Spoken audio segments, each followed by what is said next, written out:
Pennsylvania wants you to change the way you get rid of your old electronics. If you used to put broken TVs out with the trash, time to break that habit. Action News reporter John Rollins has details of the new law. I typically just put them in the trash. Just put them out at the curb? Yeah. So what do you do if you want to get rid of an old TV or a computer? A lot of folks in Pennsylvania would just put them out at the curb, but not anymore.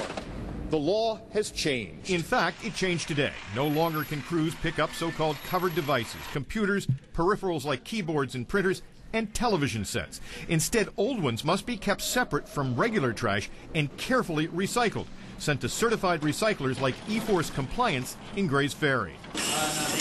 eForce calls this disassembly. Staffers remove major components. Lead batteries are separated from copper wiring, steel frames from glass picture tubes.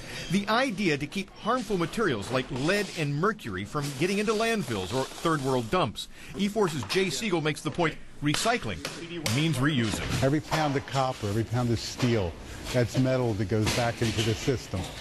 I mean, you know, your old computer might turn into a Toyota someday. Under the new law, the actual makers of electronics fund much of the safe disposal. Since crews can no longer pick up electronics at the curb, residents have to learn where to take them.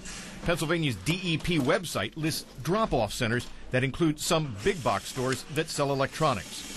Pennsylvania is the 25th state to impose electronic recycling. It is a growing business. We started here 4 years ago with 4 people. We now have 25 working people. And within the next year, if everything goes according to the way it looks like it is, we'll have another 15 people working here. John Rollins, Channel 6 Action News.